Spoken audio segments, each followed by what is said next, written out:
क्या अच्छा काम करने से वाकई पुण्य मिलता है? क्या बुरा काम करने से वाकई नर्क जाना पड़ता है? या ये सब बात हमें समझाने के लिए, बताने के लिए और रोकने के लिए कह दिया गया है? ऐसा कुछ खाते में जुड़ नहीं रहा है। नहीं नहीं, ऐसा नहीं है। डराने के लिए नहीं कहा है। देखिए, हर एक कंट्री का, हर एक सोसाइटी का एक लॉ सिस्टम होता है। हमारे देश में कॉन्स्टिट्यूशन है। कॉन्स्टिट्यूशन के तहत आपको हर रूल फॉलो करना पड़ता है। अगर आप नहीं करते, आप उसके अगेंस्ट जाते हैं, तो देयर इज़ अ पनिशमेंट। धारा इतने के तहत मर्डर का है, धारा इतने के तहत इसका है। तो वो जो धाराएं हैं, सेम वही चीज़ नेचर ने भी बना रखी है। मनुष्यों ने नेचर से ही सीखी है। प्रकृति ने जैसे हमारी, जिसकी मैं कथा करती हूँ, श्रीमद् भागवत, उसमें 28 प्रकार के नरकों का डिवाइड किया हुआ है। कि जैसे कोई व्यक्ति झूठ बोलेगा तो उसके लिए ये नरक है, तामिश नरक, अंधतामिश नरक, कुंभीपाक नरक, रौरव नरक, अलग अलग नाम हैं इनके। और वो अकॉर्डिंग टू जो हम पाप अपराध कर रहे हैं, उनके थ्रू हमें वहाँ जाना पड़ता है। तो ये कुछ भी झूठ नहीं है, इस पे बड़े बड़े शास्त्र लिखे गए हैं। ना कि ये सिर्फ डराने के लिए है, ये नेचर का अपना कॉन्स्टिट्यूशन है। फॉलो करते रहो, जो प्रकृति ने नियम बनाए आप उसको फॉलो करो। बिल्कुल डरने की आवश्यकता नहीं है, नर्क से नहीं, किसी अपराध से नहीं, पाप से नहीं। पर हाँ, जो गलत करेगा तो उसका तो उसे भुगतान करना ही पड़ेगा, क्योंकि ठाकुर जी का, भगवान का, प्रकृति का CCTV 24/7 ऑन है। सब कुछ रिकॉर्ड हो रहा है।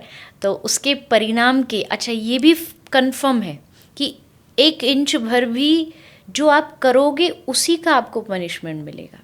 कहीं भी ना ज़्यादा ना कम, आपके अपने ही ये जो आप दे रहे हो, इनपुट्स दे रहे हो, उसी का आपको आउटकम मिलेगा।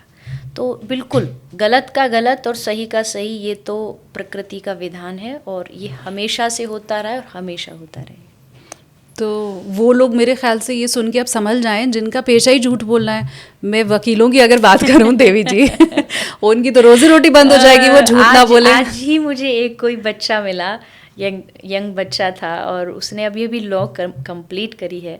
और उसका यही क्वेश्चन था, बहुत भक्ति में था, गले में कंठी धारण करी थी कि मैंने ये रास्ता तो चुन लिया, लेकिन अब मुझे लग रहा है कि इस रास्ते में बहुत सारी चीज़ें हैं।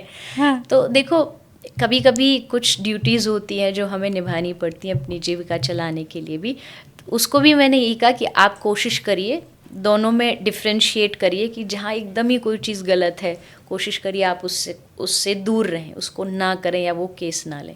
एट दी एंड करना भी पड़े तो आप यही समझिए, मेरी ये जिम्मेदारी है, मेरी ड्यूटी है, इससे मेरा व्यक्तिगत कोई लेना देना नहीं है। भगवान ने, मेरा काम है कि मुझे वकील बनाया, वकील होने के नाते मेरा धर्म है कि मुझे अपनी 100% दे करके जो भी मेरे पास आता है उसका सहायता, उसकी मदद करनी। बाकी तो फिर देखो, गहराई में जाते जाओगे तो बहुत दलदल है, उसका कौन इतना विचार कर सकता है। लेकिन हाँ, नॉर्मल इंसान को जनरली कोशिश करना चाहिए। जो, अच्छा, एक आपने सुना होगा कि गरुड़ पुराण, जो स्पेशली जब किसी की मृत्यु होती है उसके बाद उसको सुनाया जाता है। हर घर में पंडित जी आते हैं, सुनाते। उसमें पूरा जो कथा है वो यही इसी पे डिपेंड है, कौन से गलत काम से क्या मिलता है, कौन सा नरक मिलता है। वो इसलिए सुनाई जाती है कि भैया ये तो चला गया, बिना नॉलेज लिए, ज्ञान लिए, तेरे पास अभी भी चांस है, तू समझ ले कि जाने से पहले ये नहीं करना है। बट उस टाइम हम ध्यान नहीं देते। हाँ। ना हम कभी पढ़ते हैं और उसका डर भी जाते हैं। वो तो कथा मतलब ऐसी है, गरुड़ पुराण, मुझे मेरे व्यूअर कमेंट करके बताएं, ऑनेस्टली देवी जी, अगर कोई सुन लेगा तो उसको एक तो अपने पुराने सारे पाप याद आ जाएंगे कि ये तो मैं अब कर चुका, ये तो भुगतना ही पड़ेगा। और आगे के लिए डर भी लगता है उसको सुन के। डर ज़रूरी भी है, क्योंकि अगर आपको, देखो, आप पूरे रोड पे बिना देखे सीट बेल्ट हटाए घूमते जा रहे हो और एकदम हॉर्न बजा रहे हो, लेकिन जैसे ही आपने पुलिस वाले को देखा तुरंत आपकी सीट बेल्ट लग जाती, लगाओ, क्योंकि फाइन का डर है। आपको डर है, कोई नहीं देख रहा तो आप रेड लाइट क्रॉस कर दोगे, लेकिन वहाँ कैमरा लगेगा तो आप तुरंत रोक लो। तो ये, अगर हमको पाप से बचना है तो ये डर इसलिए शास्त्रों में बताए गए कि आदमी डरे करने से, कि इसका फल ये मिलेगा, पहले से ही प्रिपेयर रहे। इसलिए वो गरुड़ पुराण जो है वो सुनाई जाती है।